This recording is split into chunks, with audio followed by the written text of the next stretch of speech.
and welcome to, well, a humiliation, frankly.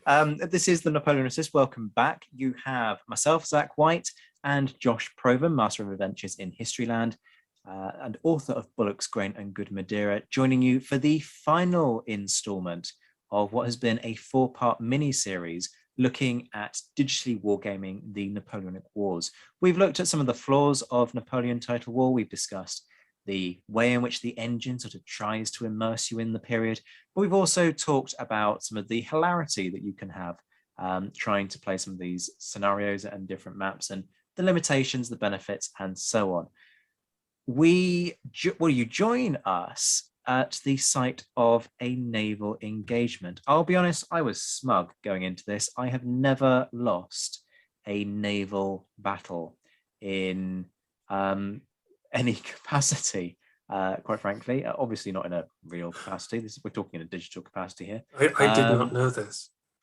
I know, there I am, Admiral of the Fleet, Sir Zach White. No, yeah, I'd never lost one of these before, and I was playing as the British. I was really quite smug and really very confident. As you will see, pride before a fall. That's exactly what happened here. Josh, good to see you again, my friend. How have you been finding these? Have you been sort of quietly enjoying your success so far? I can't admit to any embarrassment so far. No, it's been a real trial watching some of these back. Honestly, it's been a tough few episodes so far. Oh, you found it tough. What, watching my crushing defeat at Ligny? I think the phrase "wiped the floor" springs to mind on this one. I got to say, you weren't feeling particularly confident going into this one, though, were you? No. I kind of, all things going well, sort of know what to do with land battles. And although I think that the ship battles are actually objectively better, as we said in another episode, I'm not terribly good at win them very often, even against the AI. I have to admit, if you put a full stack of British ships and a full stack of French ships, and I'm commanding the French, which I normally do because I feel the British are overpowered, I will lose against the AI. So I was thinking, well, this will be fun. Zach's the Royal Navy. I didn't know you'd never lost one either, because I would have been feeling even sort of more dubious if I'd known that. My record on land battles is not particularly good. I would say it's probably 50-50 there. But when it comes to sea battles, I have a very strong record. So just to talk you through the deployment, I've done a Nelson at Trafalgar, basically. So I've loaded my line with the biggest ships, the ones that can take the most damage at the front, and then further along the line I've got slightly smaller ships. So I've got a couple of 122s in sort of one column here, then I've got a 122 at the front, the Adder, followed by the Dean and 80 gun, Sapphire 80, and then a couple of 74s up the back. And the idea is that these will take the most of the punishment, and then they'll be able to deliver a heavy firepower as I sort of carve through Josh's line. And then these littler ships can just mop up whatever is left, and it won't matter that they are the smaller, weaker ships, because the big ships will have done the heavy lifting, and these might end up sinking or routing, but they'll be such powerful shock troops that the worst of the fighting will be over by the time the smaller ships rock up. And this is where I start to feel quite pleased about my prospects. So we've both deployed as far over as we possibly can, because we've had a look at the top of our screen and seen the weather gauge. Josh does something that I consider to be really quite odd. He leaves one of his lines to just sit there for the moment, and then he moves his other to sort of take advantage of the wind. And basically what he's done is strung his force out. And I'm thinking, well, this is great, because what I can then do is scoot left. So I'm going to sail into wind to then slingshot back with the wind behind me. So I'm going to do this elaborate sort of U-shaped maneuver and then his advanced squadron will be so far out, and will have to turn into wind to face me, that I can basically hit his reserve squadron first, take that out, and then defeat his kind of advanced squadron much, much more easily. It doesn't quite play out like that, is what I'll say at this stage. But yes, at this point in time, I'm thinking I've got this in the bag. This is going to be fine. Josh, what are you thinking at this moment in time? Well, this is something I typically do when when I have a naval battle. Is I'll put the guys in two divisions, line astern, and try and get them to do slightly different things. And I saw you very sensibly dive into the wind so you could pick it up on the way around. Thought that's not a good, that's not looking good for me. So at this stage, my intention was with my weather and leeward squadrons was to put the first division into sort of make use of the wind while I had it, and try and come around your rear at the very least, while the reserve squadron entertained you. That is the developing plan as we kind of tussle for control of the wind here. And it's very, very interesting because a lot of people, as will be famously known, and accurately know, that whoever has the weather gauge controls the engagement and can start it whenever they want. However, it's also the case that you do not need to accept said battle. You can turn as well, and therefore you have the wind as well. And I've been talking to Olivier Arand about the French Revolutionary Navy, and the petit guerre that they fought against the Royal Navy. Don't fight them, is what the idea is. Fight them when you can. And it turned out that I kind of stuck to that strategy by accident. You did play this incredibly well. So this is where things start to go wrong for me. So I'm now trying this sort of slingshot maneuver. We should say that I've doubled up the speed at this point. I think I might just kind of knock it down to normal speed for a moment so that you can kind of appreciate what happens.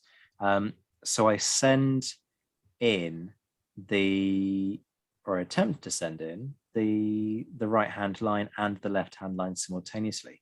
But because the left-hand side has further to go, the fact that they're all following each other in the slingshot ends up working to my disadvantage. And these leading ships end up having the wind behind them for too long. They basically get separated. They're too far out in advance of the remainder of the force. And it's not until about now that I realize that the Cadiz is going to take an absolute pasting. And I think at this point, I'm starting to think about bringing some of the other ships across to sort of deal with that. But I come to that realization far, far too late. Because you can see, look at all of that empty space. I've basically gone charging in, and it's all going to go horribly wrong. Meanwhile, yes, quite obviously, Josh's advanced squadron is coming around my flank, but I'm not too worried about that at this stage. I'm just kind of dealing with one thing at a time. Let's take on these ships. And then Josh declines battle. It's all deeply unfair. He just sort of goes, no, I'm not playing your game. No merci. Au revoir. Yeah, I was worried now, actually, because the planet is taking a life of its own. I saw your lead ship get overextended, but I wasn't confident actually about just turning every ship to attack it. I had to keeping my distance. Otherwise, all of your ships could take on my second squadron. And it's absolutely true. My first division cannot turn fast enough to save them.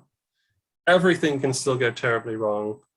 There's no guarantee in my head that I can take out that lead ship. It's a big 120 gunner. And the three ships closest to it are 74s. what I did do is I immediately took the second division out of line astern and started to control each ship individually, so they could sort of not just get picked off. And now a big old running fight is going to happen. Yeah, I was very, very impressed with your individual ship control throughout this. You did that thing. We were talking in the last episode about how tough it can be to be everywhere at once. So you can see me starting to try and concentrate some fire on some of these ships, really hit them with heavy broadsides, and inflict some massive damage and hit some of the morale of these ships. But you've got a single 122 trying to take on so many individual ships, and Josh just doing a masterful job of turning ships into turning on this lead one, the Cadiz, and obliterating it, frankly. Hats off to you. You deserved to win this.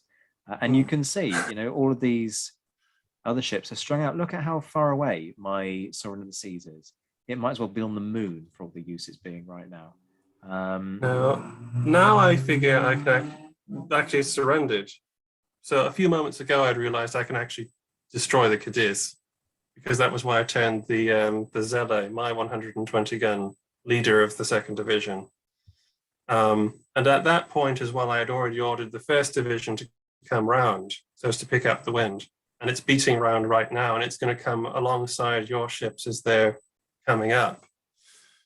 But still, as far as I'm concerned, my second, my reserve, my rear guard is still in some danger if I lose control of it, because your entire fleet is chasing it. So you're sure I've picked off one, but as far as I'm concerned, I could be still in grave danger, because I have a lot of 74s, lighter ships, basically. And you could still separate them and destroy them. Yes. See, at this point, you're bringing them round to pick up the wind. And again, you're just being very, very intelligent about how you're doing it. And it looks to me as though you're sort of picking individual ships. So in this case, my 98 out here, the Belial, something like that. And where am I? Where is my focus? Well, it's sort of everywhere and nowhere. I've got some ships trying to avoid the Cadiz, which is just stopped in the middle of nowhere. That definitely becomes an issue because it acts as an impediment. This one, the Adder, just seems to slow down. I think it's concerned about crashing into the Saint Esprit. Quite why, though, remains to be seen. But you've just got a better grasp of the battle at this stage. It really is as simple as that. My Nelsonian tactic has gone wrong. So everything was sort of pinned on this idea that I can isolate your rear squadron, or I can split your forces and defeat them in detail. At this stage, I've got no prospect of doing that. You've turned everything on its head, and I've barely got any ships in the fight. And that's what you see here, that actually the 122s are having to do all of the fighting out on their own. Look at this sausage here, the Oxford, full sail, doing literally nothing at all. It's just sat there. I might pin all of the blame on mutiny on the Oxford. I mean, look, it's being overtaken by an 80 gun. It's just not going to... This is quite odd, actually. I was being facetious about the Oxford, but it's not helping anything. It's really not. And at this point, I've basically given up with the original strategy, and I'm starting to think about moving ships in to try and keep Josh occupied over here. But he's got parity when it comes to the weather gauge. And I can't concentrate my fire in a good enough way to resolve that. I had discovered here that I can manually control the individual speed of the ships and how much canvas they put on. So what I was doing here on the left with the rear division was slowing some of them down, speeding some of them up to make sure you didn't catch them. Making sure now my bigger ship, the 120 was closer than the lighter ones. Still not quite sure how to close with you, to be honest, because I still think that the Royal Navy's ships are probably in the game, more than able to knock out my most important ships. So I don't have an end game yet, but I know that something's working because I'm picking off a lot of your lead ships, and that's now an active plan now. Yes.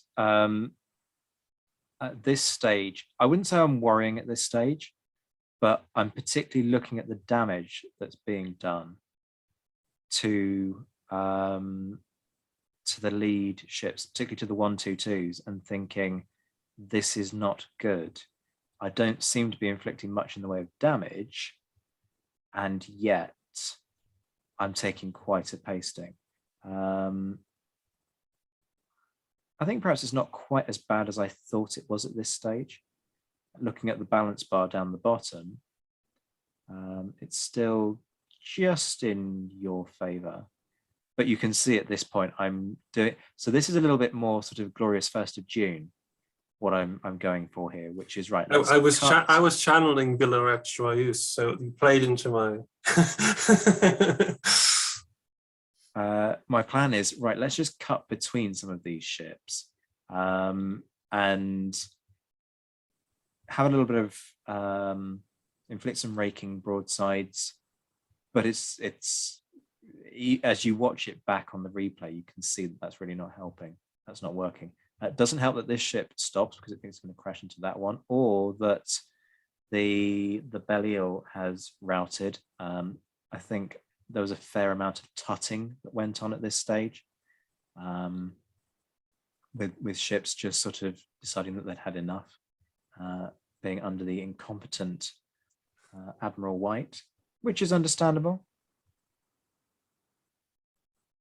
It should be said, of course, that although my 1st division, the one that's doing the sort of weird circular out turns along your flank, is in good shape, the gallant rear guard, the 2nd division, is now has been in action a very long time.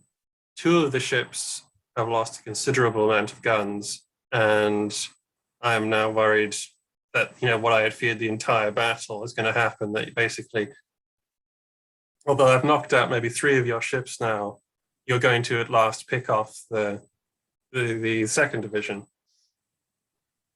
This is where the damage starts to take its toll, though. I mean, if you look at the Dean, that's suffering quite badly. What I'm trying to do particularly is pick off the Zélé at this point. I'm thinking if I can get that out of the engagement, then I tip the balance a little bit back towards my favor. I'm also conscious that Jean-Jacques Rousseau looks like it's suffering on its left-hand side.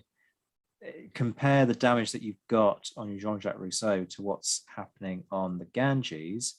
The damage estimate, at least on one side of the ship, is about the same.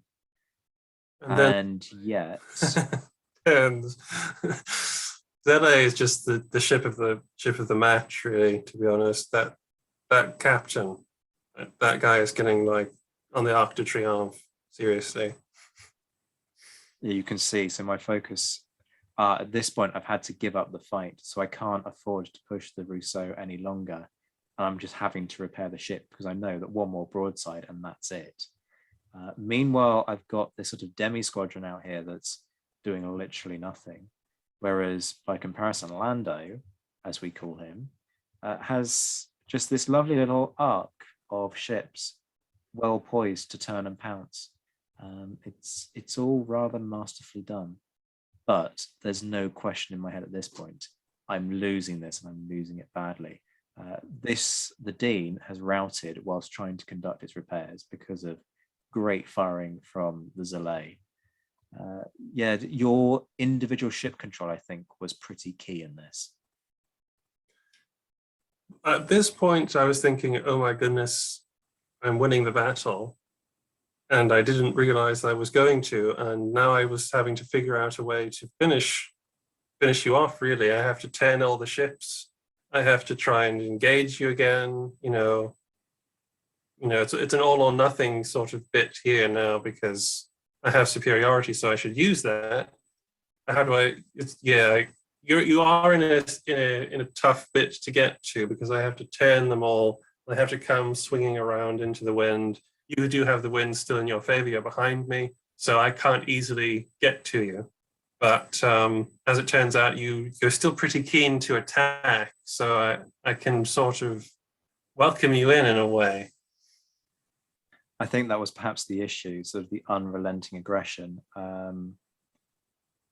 It did sort of feel as if out of nowhere, these ships were sort of dropping like flies. I'd start to order them into the attack. And, so this one, the sinking, just, to me, it felt like it came out of nowhere. But of course, we've been tracking this a little bit more over the course of this, and you can see the damage it's taken. There was no way that was ever going to get back in the fight. So it was all, at this point, I know I've lost. I'm not quite sure at what point the words humiliation started to be uttered by me. But I know that this isn't going well. The smarter thing to do perhaps would have been to pause and pull back, but I've got the weather gauge. And for those who've played this game before, you know that if you've got the weather gauge, you can't afford to give it up. And I can keep chasing Lando to the point where he's at the edge of the map now, and he's got to turn soon. And as he turns, he'll slow down, and he's split his forces again. So I'm thinking, you got one of my boys, sinking. This is true, the San Esprit. But can we just pause to see what's left of my force, which is not much. I think I'm down to. Oh, look, another one's routing for no obvious reason, if we're being frank.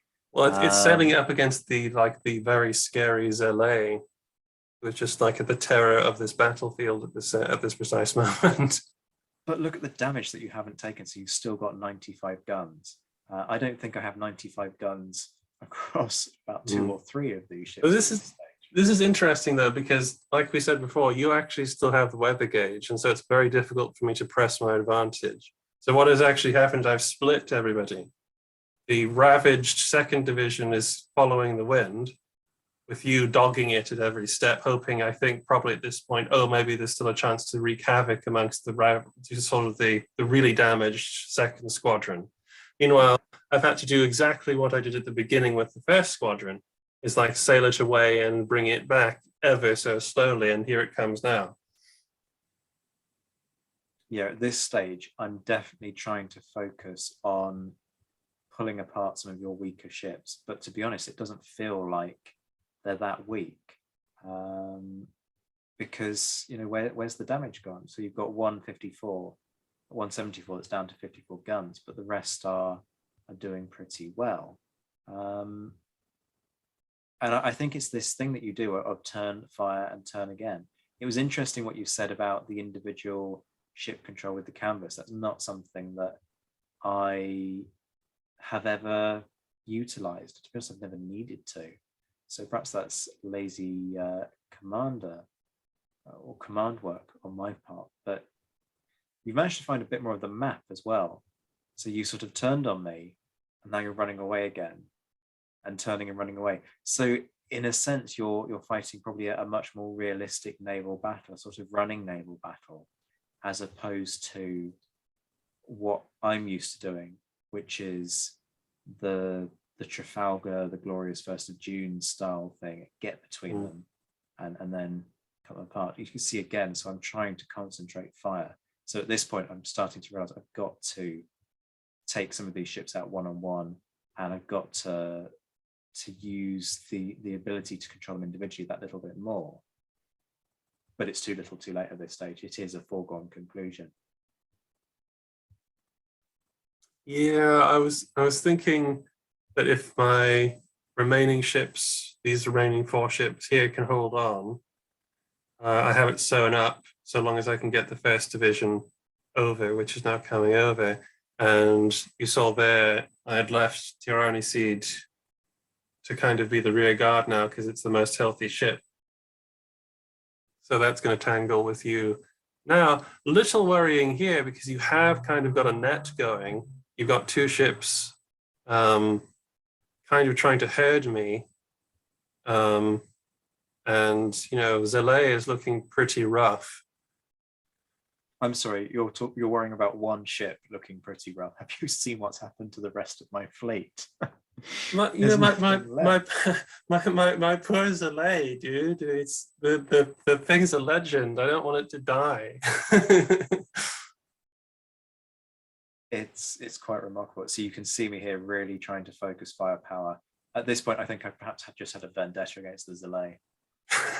I saw it as the weakest ship, and I'm just thinking I'm at least taking out 122. It's got to happen, but it takes a long time to get this. Yeah, I screwed up the timing there. To get the guns right now. reloaded.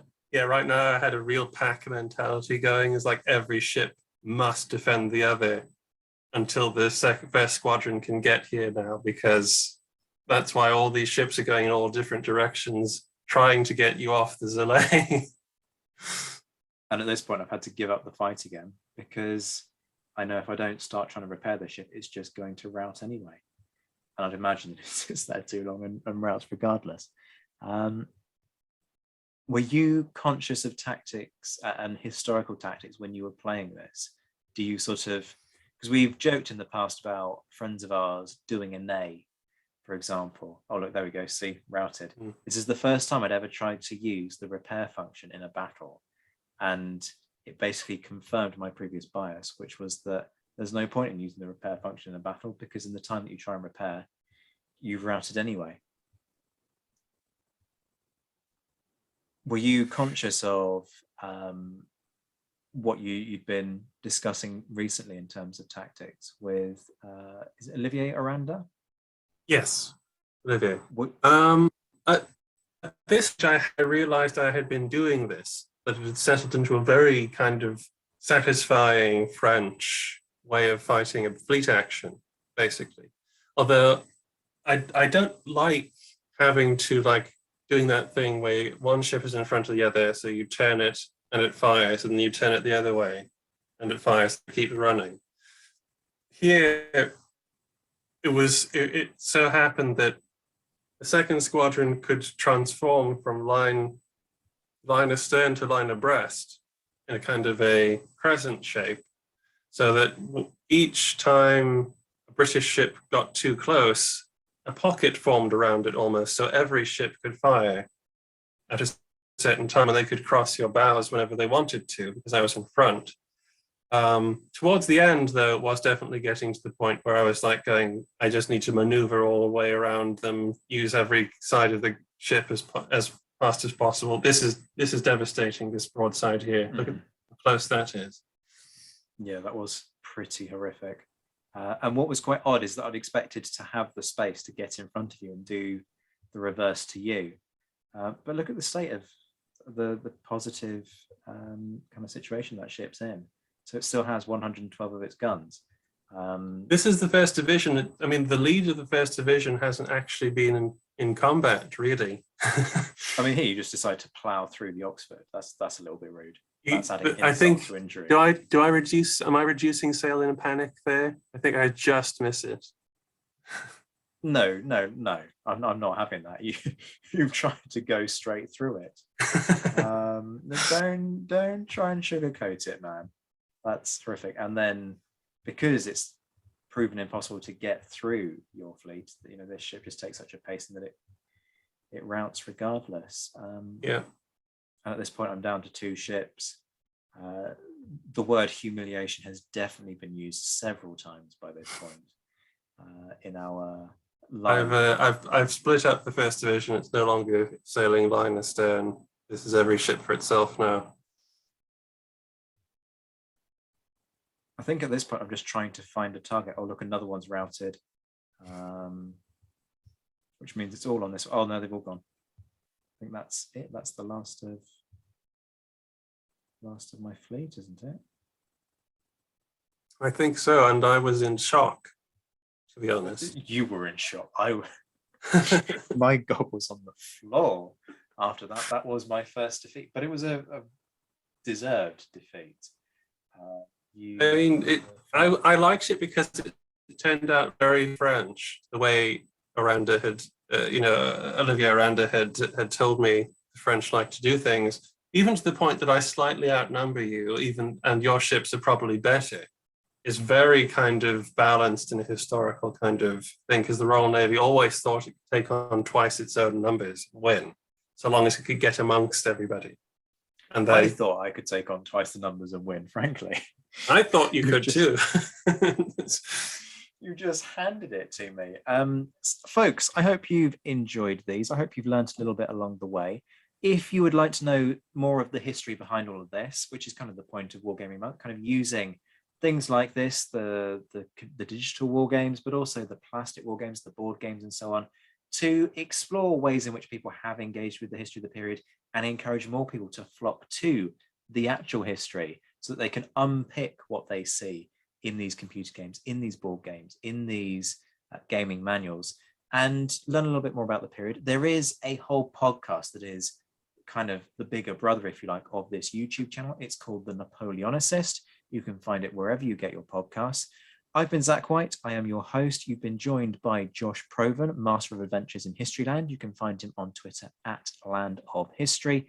And thank you very much for joining. Remember to like and subscribe, and I hope to see you again very soon.